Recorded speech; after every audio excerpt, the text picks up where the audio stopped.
अस्सलाम वालेकुम दोस्तों, आज आपको बताना है कि प्राइम मिनिस्टर यूथ प्रोग्राम में लैपटॉप स्कीम का मुकम्मल तौर पे रजिस्ट्रेशन जो है वो जारी हो चुकी है। मैं आपको मुकम्मल तौर पे अप्लाई करने का तरीका दिखा देता हूँ। 1 लाख लैपटॉप जो है इस बार फेज़ 4 में दिए जाएंगे। अप्लाई करने के लिए सिंपल ये वेबसाइट है, ये मैं कमेंट सेक्शन में पिन कर दूंगा, वीडियो डिस्क्रिप्शन में आपको मिल जाएगा। जल्दी अप्लाई करने का तरीका देख लेते हैं। तो ये जब ओपन होगा आपके सामने पेज, तो आपने अप्लाई नाउ पे चले जाना है। सबसे पहले आप यहाँ पे अपना लिख देंगे CNIC लिखने के बाद आप यहाँ पे खाली जगह पे जो ही क्लिक करेंगे तो अगर आपका CNIC पहले रजिस्टर नहीं है तो यहाँ पे आ जाएगा वैलिड। इसका मतलब है कि अभी आप रजिस्ट्रेशन जो है वो कर सकते हैं। आई एम नॉट रोबोट को सिलेक्ट करें और कर दें सबमिट। फॉर्म ओपन हो जाएगा, ये सारी कंडीशन लिखी हुई हैं, आप इनको स्टडी कर सकते हैं। एक्सेप्ट एंड कंटिन्यू को सिलेक्ट कर दें। यहाँ पे आपने CNIC आपका ऑलरेडी आ चुका होगा। अब आपने यहाँ पे अपना नाम जो है वो लिख देना है। नाम लिखने के बाद आपने अपने वालिद साहब का नाम लिख देना है, डेट ऑफ बर्थ लिख देंगे। आपने ये सारी जो चीजें हैं वो बिल्कुल ठीक लिखनी है, इसमें किसी किस्म की गलती की गुंजाइश नहीं है। तो अब आपने यहाँ पे अपना जो पोस्टल एड्रेस है वो लिख देना है। पोस्टल एड्रेस जो है वो मुकम्मल तौर पर आपने ठीक लिखना है। राइट, उसके बाद आपने डोमिसाइल का डिस्ट्रिक्ट है वो लिख देंगे, जो भी आपका डोमिसाइल का डिस्ट्रिक्ट है वो लिख देंगे। उसके बाद आप यहाँ से अपना जो है वो सिलेक्ट कर लेंगे सिटी। उसके बाद आप एम्प्लॉई हैं या नॉट एम्प्लॉई हैं वो कर लेंगे।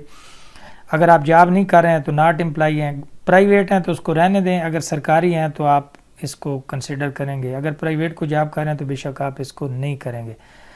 आप डिसेबल स्टूडेंट के अगेंस्ट कर रहे हैं, अगर कोई डिसेबिलिटी है तो वो कर दें, नहीं तो इसको कर दें नो। और यहाँ से आपने पहले कभी लैपटॉप लिया है या नहीं लिया, तो मैंने नहीं लिया, मैं नो कर दूंगा और नेक्स्ट स्टेप पे चले जाएंगे। यहाँ ये पोर्शन बड़ा है, मैं यहाँ पे आपने अपनी रजिस्ट्रेशन यूनिवर्सिटी की लिख देनी है। उसके बाद आप जिस यूनिवर्सिटी, जो आपका मेन कैंपस है यूनिवर्सिटी का, वो जिस सिटी में है वो आप यहाँ से सिलेक्ट कर लेंगे। उसके बाद यूनिवर्सिटी का नाम इस लिस्ट में आ चुका होगा जब आप सिटी सिलेक्ट करेंगे। उसके बाद उसका मेन कैंपस सिलेक्ट कर लेना है। उसके बाद आपका जो डिपार्टमेंट होगा वो आपने सिलेक्ट कर लेना है कि आप किस डिपार्टमेंट के हैं। उसके बाद आपने डिग्री लेवल सिलेक्ट कर लेना है कि आप बैचलर मास्टर 16 ईयर हैं, MPhil के हैं, तो आपका जो भी डिग्री लेवल हो वो आपने ठीक सिलेक्ट कर लेना है। उसके बाद आप अपनी डिग्री का जो नेम है वो यहाँ से सिलेक्ट कर लेंगे। अगर MSc उसके हैं तो आप वो डिग्री सिलेक्ट कर लेंगे। अब आपने यहाँ पे जब एडमिशन लिया था तो वो ज़ाहिर है आपके पास रसीद होगी फीस वाली, तो वो आप यहाँ से सिलेक्ट कर लेंगे। आपकी डिग्री जब आप ये करेंगे तो जब एंड होगी वो खुद ब खुद यहाँ पे आ जाएगा। आपने यहाँ पे लाजमी लिख लेना है कि आपका सेमेस्टर बेस था या एनुअल बेस था। उसके बाद यहाँ पे सिलेक्ट कर लेंगे कि अभी आपका करंट सेमेस्टर कौन सा है। उसके बाद नीचे आपने इंटरमीडिएट के जो मार्क्स हैं वो इंटर कर देने हैं कि आपने इंटर में इंटरमीडिएट सिंपल FA आपने किया, इंटरमीडिएट मेडिकल प्री इंजीनियरिंग जो भी है वो किया। CGPA यहाँ पे लिख देंगे और CGPA आप लिख देंगे कि आपने कितना लिया है। वो CGPA आपका बनता है, ये परसेंटेज बनती है, वो दोनों आप यहाँ पे लिख सकते हैं। तो मैंने CGPA लिखा है तो उसकी जो परसेंटेज है वो ऑटोमेटिक कैलकुलेट होकर आ जाएगी। कर देंगे नेक्स्ट। यहाँ पे आपने अपना मोबाइल नंबर लिख देना है और यहाँ पे मोबाइल नंबर लिखने के बाद आप यहाँ पे सेंड कोड करेंगे तो आपके मोबाइल पे एक नंबर आ जाएगा, वो नंबर आपने यहाँ पे एंटर कर देना है। इसी तरह आपने यहाँ पे अपना ईमेल लिख देना है। ईमेल लिखेंगे तो ईमेल के भी ऊपर भी एक जो यूनिवर्सिटी की तरफ से आपको एक कोड आएगा, वो दोनों यहाँ करके आप आई एम नॉट रोबोट करके और आपने एप्लीकेशन कर देनी है सबमिट। तो आपकी एप्लीकेशन जो है वो सबमिट सक्सेसफुली हो जाएगी।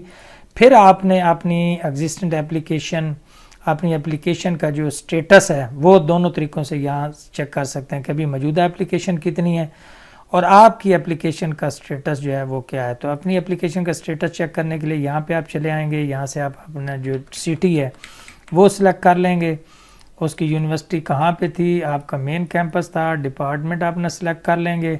उसके बाद आपने जिस लेवल पे अप्लाई किया था और ईयर ऑफ स्टडी, ये करके आप फिल्टर रिज़ल्ट करेंगे तो आपका यहाँ पे रिकॉर्ड जो है वो शो हो जाएगा। तो एप्लीकेशन स्टेटस भी आप इसी तरह चेक कर सकते हैं और आपने एग्जिस्टिंग एप्लीकेशन, जितनी एप्लीकेशन यहाँ पे अभी हो चुकी हैं वो आप यहाँ पे अगर चेक करना चाहें तो वो भी आप कर सकते हैं। यहाँ यूनिवर्सिटी का नाम, अपना CNIC और डेट ऑफ बर्थ लेके फ़िल्टर करेंगे तो वो भी रिकॉर्ड यहाँ पे शो हो जाएगा। मज़ीद अगर कोई क्वेश्चन हो तो आप कमेंट सेक्शन में पूछ सकते हैं। मज़ीद अगर इसको आपने मज़ीद कोई इन्फॉर्मेशन या इन्फो लेनी हो तो यहाँ पे सारा कुछ जो है फोकल यूनिवर्सिटी का फोकल पर्सन, उनकी इन्फॉर्मेशन जो है वो मिल सकती है। आप यहाँ पे कर सकते हैं। एलिजिबिलिटी क्राइटेरिया चेक करने के लिए ये सारा दिया हुआ है, आप यहाँ से अप्लाई करने से पहले इसको देख सकते हैं। उम्मीद है वीडियो मालूमाती होगी। खुदा हाफिज़।